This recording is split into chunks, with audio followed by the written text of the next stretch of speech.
Hej til YouTube, og velkommen tilbage på kanalen. For nogle dage siden lavede jeg en lille shorts-video, hvor jeg fortalte lidt om, hvad der er at vente i fremtiden her på savværket, og hvorfor der har været lidt stille her på kanalen, også på det seneste. Hvis ikke du har set videoen, så kan du finde den her på kanalen. Men det korte og lange er, at der forhåbentlig gerne skulle komme lidt flere videoer, lidt kortere mellem videoerne fremover. Til enkelt så bliver det måske nogle lidt kortere videoer, og også med lidt andet indhold end lige saven og køren i skoven. Der kommer måske også lidt om, hvad der ellers foregår i savværket, altså ganske almindelig vedligehold af grejet og hvad vi ellers går og hygger os med. Men meget mere om det fremover. Jeg er stadigvæk ramt af en nylig opereret fod. Derfor så har savværket stået stille inden for en uges tid, men skal snart i gang igen, når foden er god og frisk om en god uges tid. Men inden da, der er der en lille vedligeholdelsesopgraderingsting på savværket, jeg rigtig gerne vil have lavet. Nemlig mit klingestyr. Det er egentlig som sådan ganske fint. Jeg vil se lidt medtaget ud efter 6 års konstant brug. Men de sidste par år, der er blevet en lille smule træt af det. Det er blevet ringere og ringere. Selve styret, det fungerer egentlig ganske fint, som det er. Det er mere justeringen af det, der ikke helt kører optimalt. Det fungerer jo egentlig ved, at der kører et rør uden på et andet rør, og så er der en fingerskrue her til at løsne og spænde med, og så flytter man det ellers manuelt, men som I måske kan fornemme, så kører det ikke helt fantastisk længere, og i perioder, ja, der kører det faktisk slet ikke andet, end man skal bruge vold eller noget voldsomt værktøj til at flytte det, så det har jeg rigtig længe gerne vil opdatere. Og det tænker jeg egentlig, vi skal bruge den her rigtig dejlige oktober formiddag på. Jeg har tænkt mig at skære røret herover. Det er svært at se lige her, det er sollys. Men jeg skærer røret heraf, afmonterer det. Og så skal vi have et system på, som egentlig har ligget klar til at blive monteret det sidste års tid. Men det er lige det der med at finde tiden til det. Men den er der nu. Og i stedet for at begynde at forklare, hvordan systemet fungerer, så tænker jeg egentlig bare, at jeg vil begynde at montere det, og så kan jeg forklare lidt undervejs, og endelig når det er færdigt, hvordan det egentlig fungerer. Men grundprincippet i det er, at det er et glideleje, det kører på, i stedet for bare rør på rør.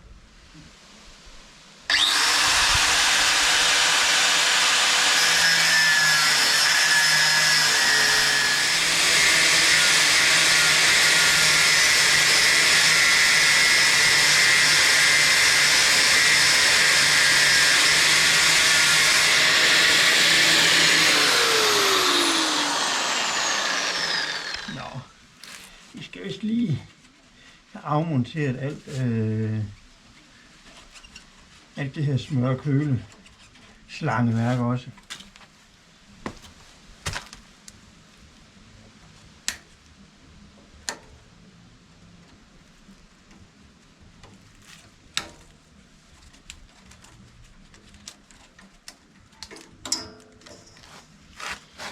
Og det skal vi faktisk også have opgraderet lidt.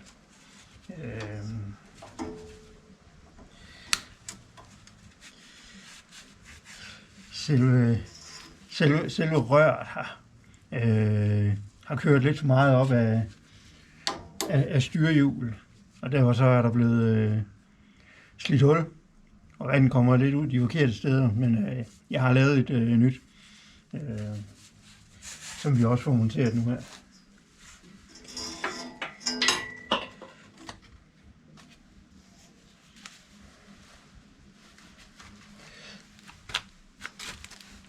Jeg tror lige, vi tager spændingen af klingen.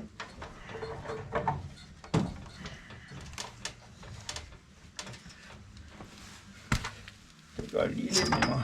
Sådan der.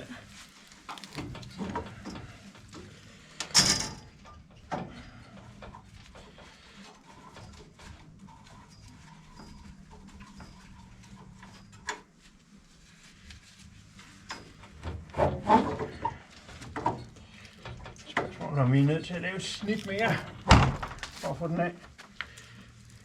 Det tror jeg, vi skal.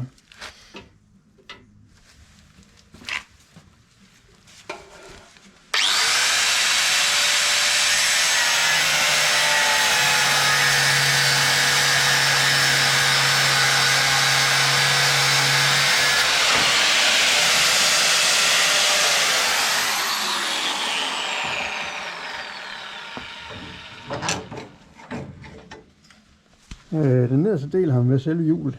Den skal vi naturligvis bruge igen. Skal skrues på den nye konstruktion, når den er på.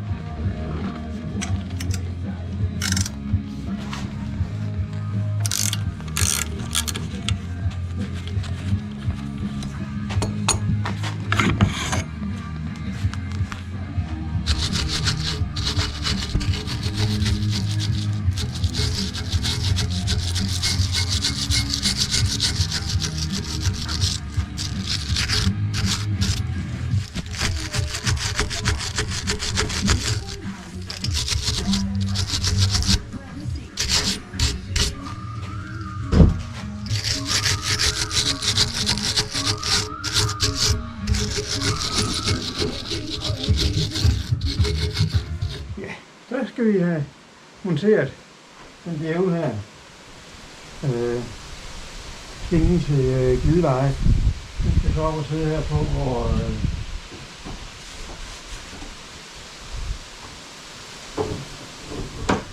hvor det lange styre kører før. Sådan her. Vi skal skåre lidt af afskærmningen, for at den kan sidde der. Men det er der heldigvis også råd for.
Så bliver der plads til skinnen. Så skal vi jo så have mærket alle de her huller op. Boret hul og skåret gevind og have den skruet fast. Så den får lige et par ting.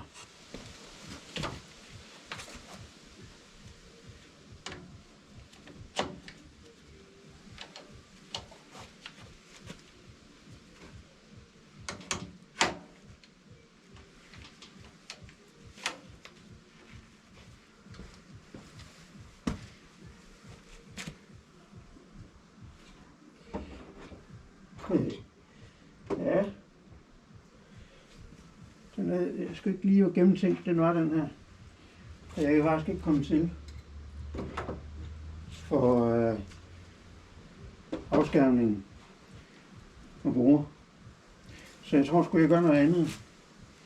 Fordi hele det rør her, som klingestyrene de kører på, det er boltet på. Så den kan da heldigvis skrues af. Så det er det, jeg gør.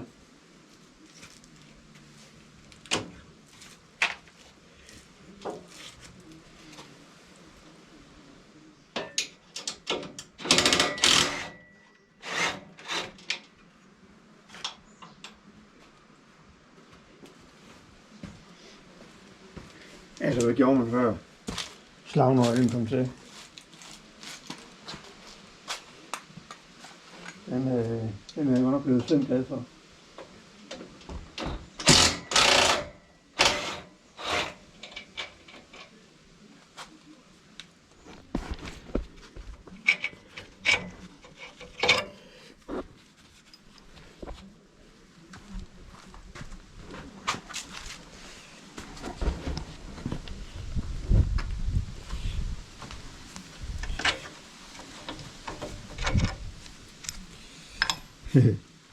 Ja, jeg har nok rodet så meget fast med tiden, så den bliver hængende, selvom jeg har taget boldkniven. Men så let slipper den nu ikke. Jeg skal bare se, om vi kan få den, ud herfra.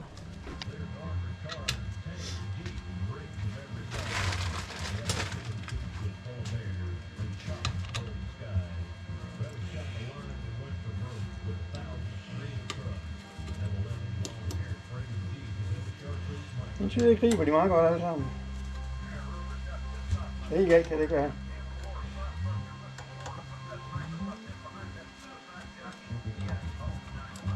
Yes.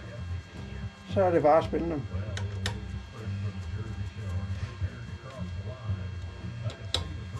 Først skal de bare lige skrues i bund.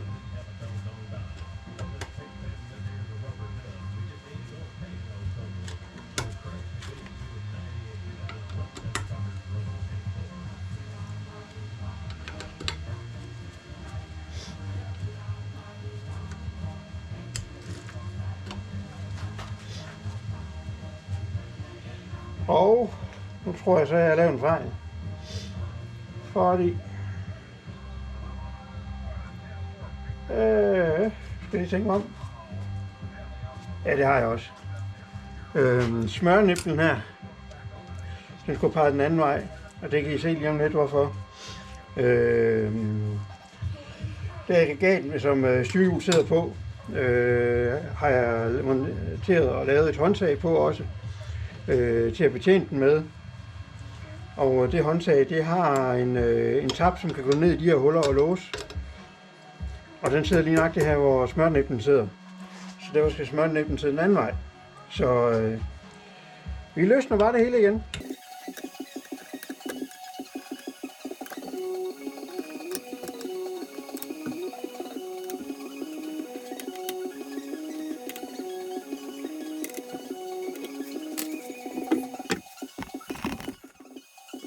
Og så er det jo vigtigt, at vi igen får det her lineære leje kørt over på den her lille stump, jeg har af det. Så alle kuglerne ikke rasler ud. Det lykkes at undgå. Så skyder vi den på fra den anden ende i stedet for. Så burde pengene passe. Sådan der. Så har vi smørnæblen i den rigtige ende.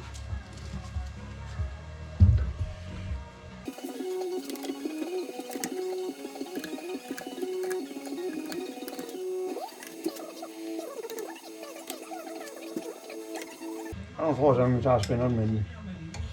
Det var jeg egentlig glad nok for, at vi ikke nåede før.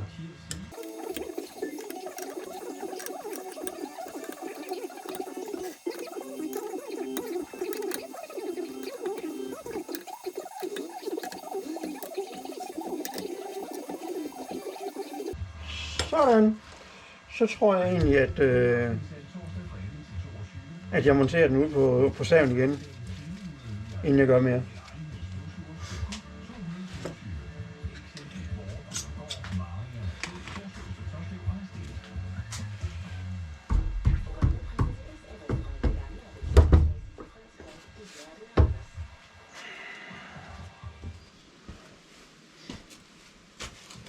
Nu kan vi få den ind igen.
Så sidder den der. Så langt, så godt. Så er skinnen og selve lejet på plads. Så skal jeg montere betjeningsgrebet, og så skal jeg nok forklare jer lidt om, hvordan det fungerer. Jeg har lavet det her fine aggregat. Hernede, der kommer styrhjulet selvfølgelig til at sidde. For justerbare pind heroppe i, før som det egentlig også gjorde før. Så er der hele bøjlen her, som sidder monteret ovenpå det ligner at leje, og så går rundt om skinnen og så ned på undersiden her. Ovenpå det har jeg så lavet det her greb, og med en lille pæl i bunden. Jeg prøver at se, om jeg kan vise jer pælen. Den er der. Og når man trykker på grebet, så løfter man pælen. Og det er jo så tanken, at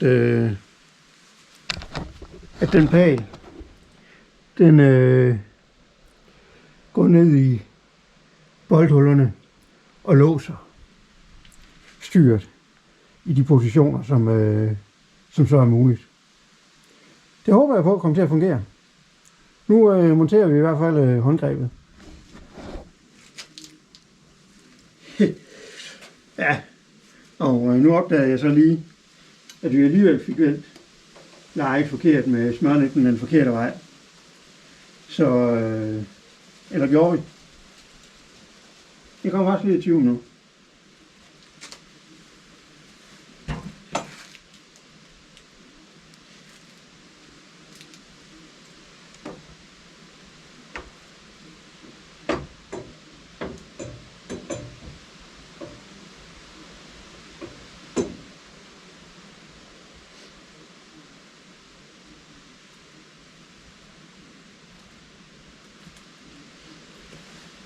Jo, det vender forkert. Det skal jeg igen.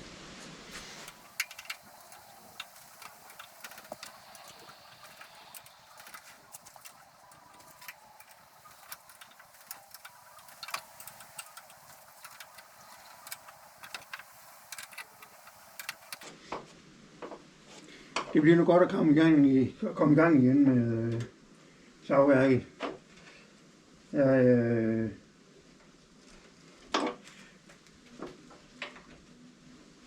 har et par bestillinger på kalmerbrædder.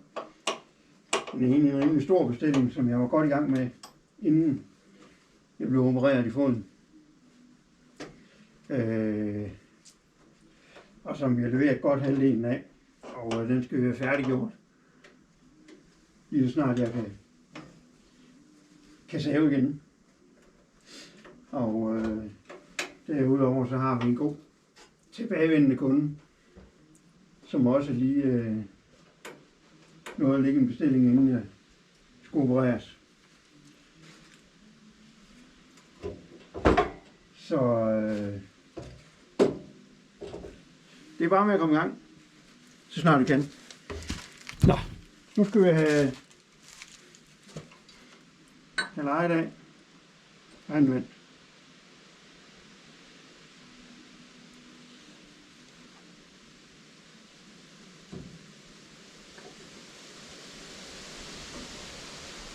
Sådan.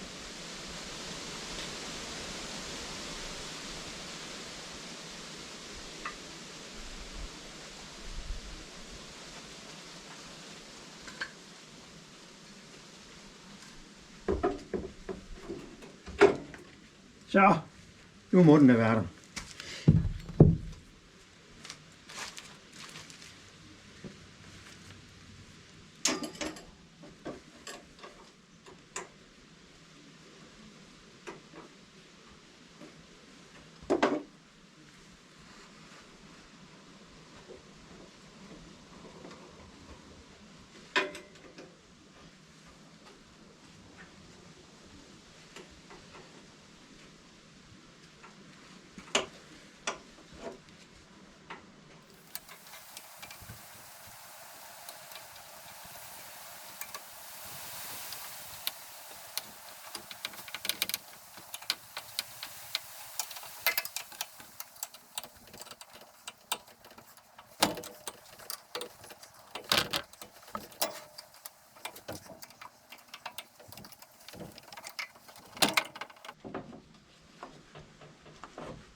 Sådan.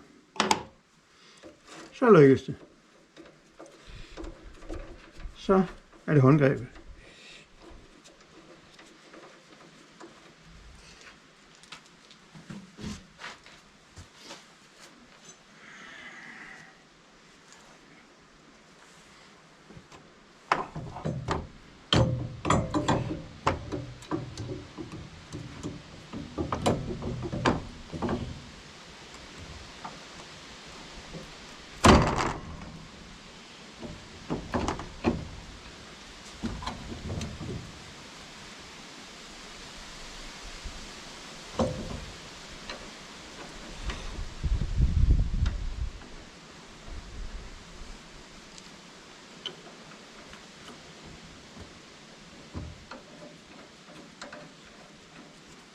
Det er jeg godt nok spændt på det her. Det kan kun blive en markant forbedring.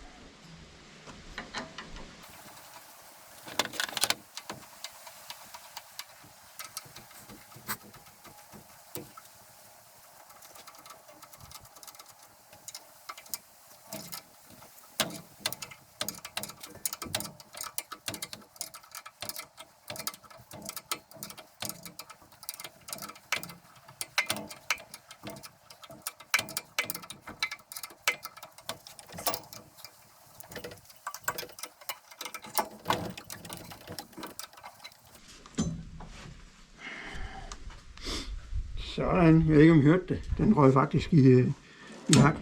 Sådan der.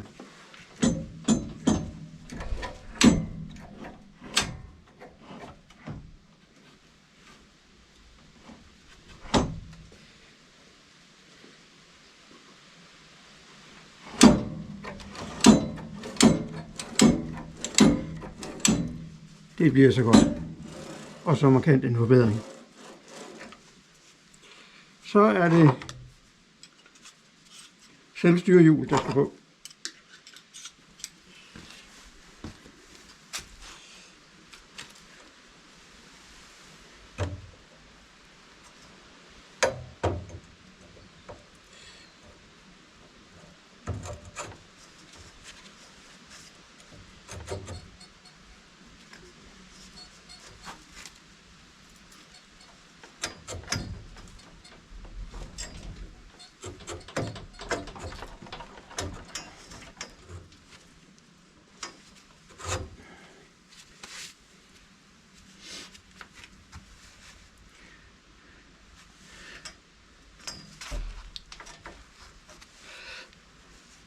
Perfekt.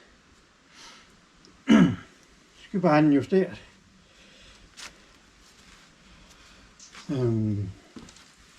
Så er det med at stramme klingen igen.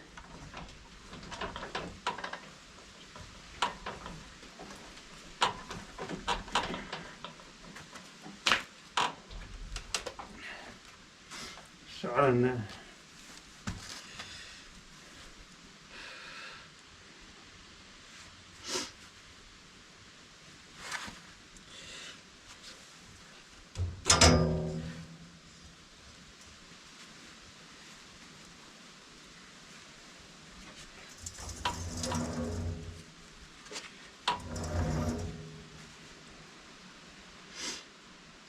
Altså sådan i dybden, der ser det ud til at passe ret perfekt.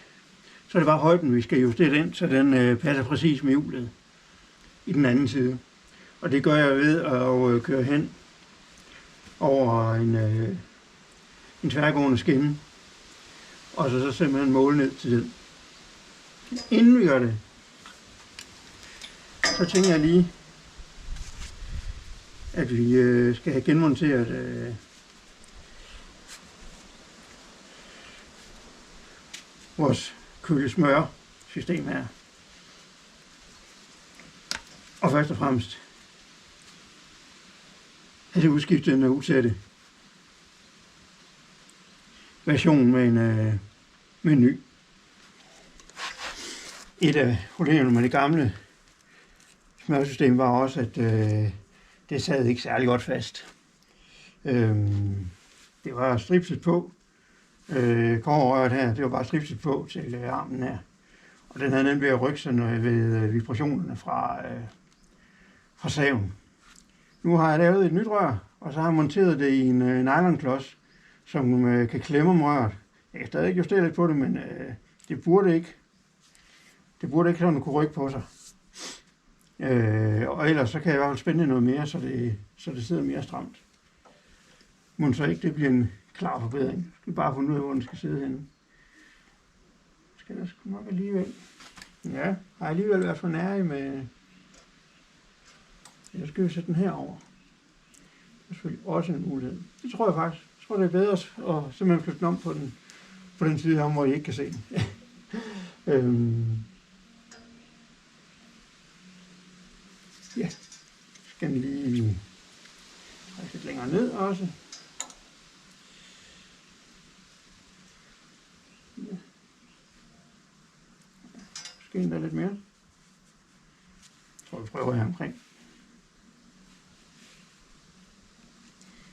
Og det hele monterer jeg så med strips igen. Så jeg kan jo af god grund ikke bruge noget ind i den her, fordi så kan jeg ikke justere efterfølgende. Ja, nu fik jeg den der langt ned, kan jeg se.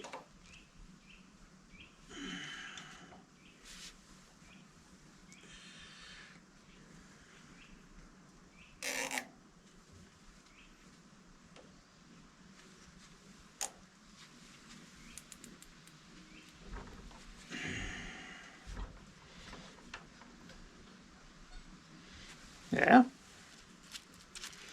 det er ikke helt dumt. Det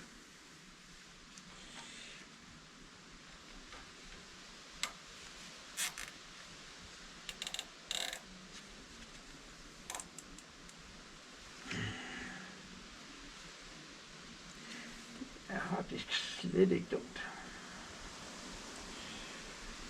Jeg tror nok stadig, at den kommer lidt tæt på hjulet.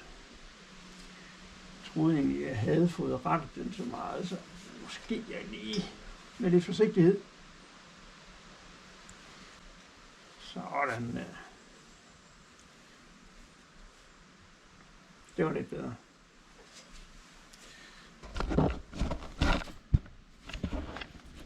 Vi kan se her, så sidder den lige med en lille centimeters afstand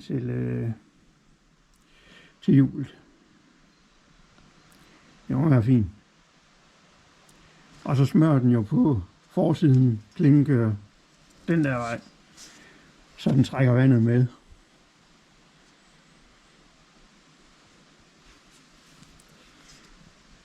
skal bare montere slange og det sidste. Der er sådan set rigeligt med slange her. Jeg har jo en lille hane siddende på her. Jeg har så 2 haner, fordi der er dels den her. Den her, det er den, jeg justerer flåde med, altså hvor meget det skal dryppe. Og den rører man stort set aldrig. Når først den er indstillet, så er det det. Nogle gange kan der være lidt forstoppelse i systemet, så er man nødt til lige at skal lukke godt op for at få det spulet igennem. Men ellers så skal man faktisk ikke pille ved den.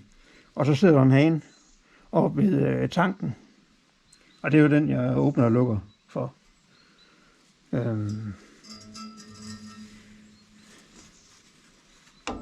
Og ja, nu sad den her egentlig heromme før. Det får den af god grund lidt svært ved nu. Og der sidder en bold om på den anden side, hvor den ikke kan sidde. Det er spørgsmålet om. Der sidder også en gammel strips her, jeg lige skal klippe af. Spørgsmålet vi rent faktisk nødt til at flytte den om.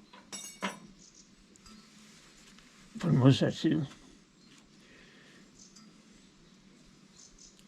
Det kunne også godt lade sig gøre. Enten det, eller også. Ja, det ved jeg sgu ikke.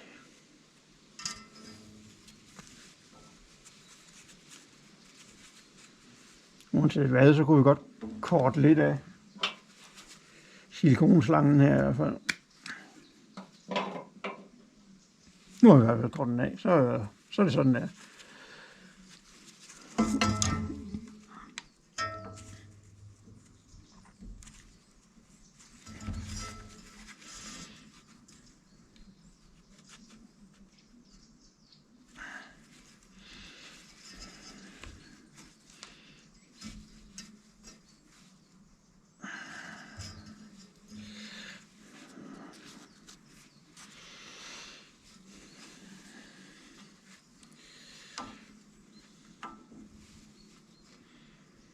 Jeg er lidt ked af at flytte om på den anden side, fordi det er jo lige nøjagtigt der.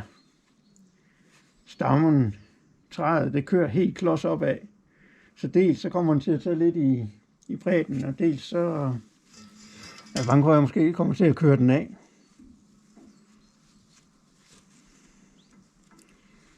Men ja. Jeg tror, den kommer til at sidde her omkring.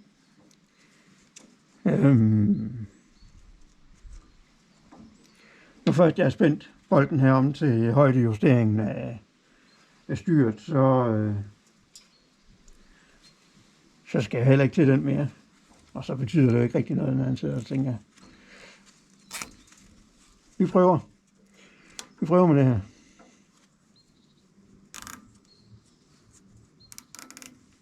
Skal jeg ikke få klemt den slange her for meget. Det er en blød silikoneslange, så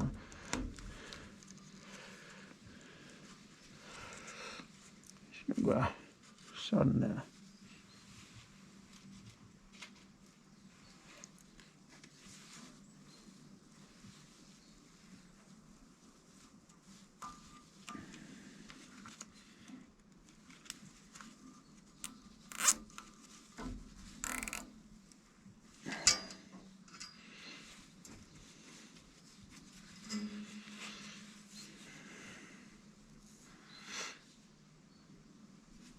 Ja.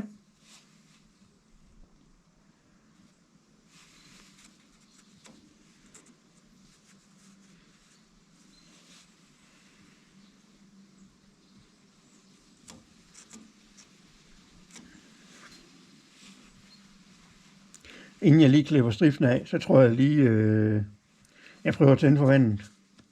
Og se om det vil løbe frit, som det ser ud her.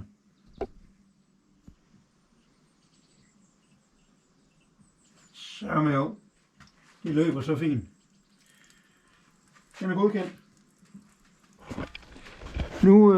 Nu tænker jeg lige, at jeg som sidste skal have justeret højden på den, inden jeg lige så spænder bolden herom og får klippet stripsene til. Jeg tænker lige, at vi kører den lidt ned og finder et startpunkt her.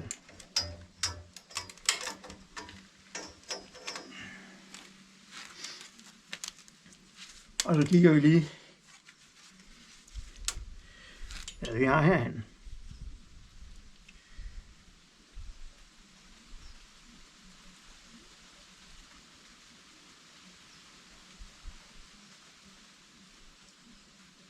Der er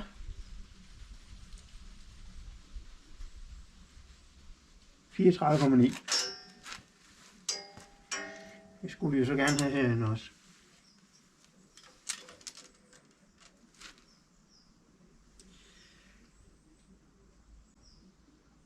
Det var ikke langt fra. Der er 34,8, så den skal lige hæves en millimeter.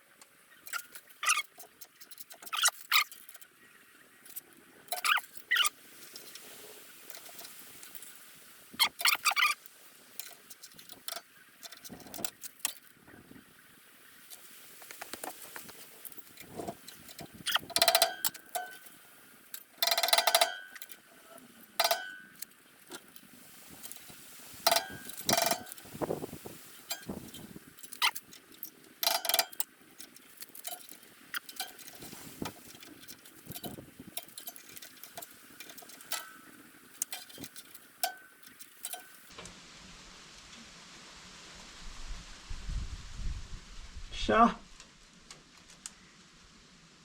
lykkedes det sgu langt længere at ramme rigtigt. Det tog sin tid.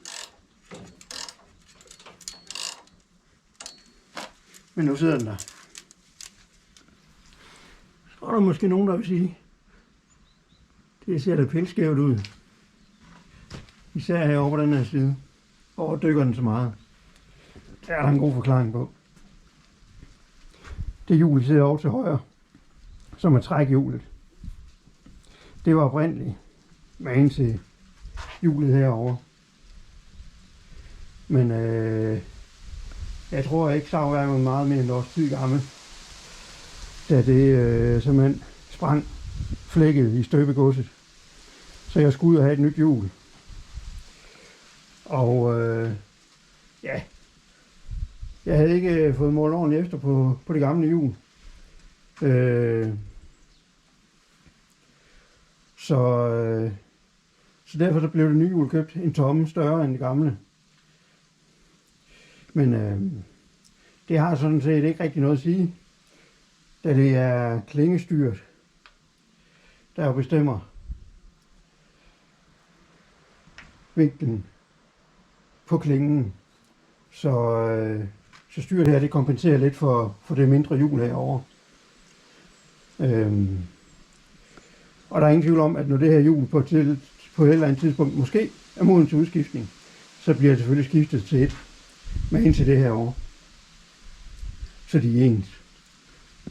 Men det er de ikke nu. Og det gør heller ikke det store, for det betyder ikke noget, så længe klingestyret kan udligne forskellen. Ja, det var jo så det for i dag. Det var dagens opgave. Og jeg kan også mærke, at ryggen er ved at være træt nu. Når man ikke har lavet noget fysisk i 5 uger, så kan man godt mærke, at kræfterne de er væk. Så der skal gang i noget genoptræning igen. Til jer, der ikke har fået set shorts-videoen, så kan jeg da lige nævne, at en af de store opgraderinger, jeg nåede lige inden jeg blev opereret. Det var et mangeårigt ønske, nemlig at få overdækket savværket. Vi er langt fra færdige, der mangler en del beklædning endnu, og der mangler at få tag på det udhæng her. Og en masse andre små detaljer, men der er kommet tag over, hvilket forhåbentlig gør, at vinterhalvåret også bliver rigtig produktivt. Da vi nu kan stå i tørvejr og save.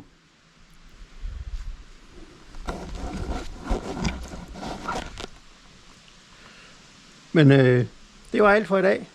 Tak fordi I kiggede med. Husk at like vores videoer. Kommenter gerne på dem, hvis I har noget. Og så vil vi blive rigtig glade, hvis I også abonnerer på kanalen. Indtil vi ses igen, pas rigtig godt på jer selv.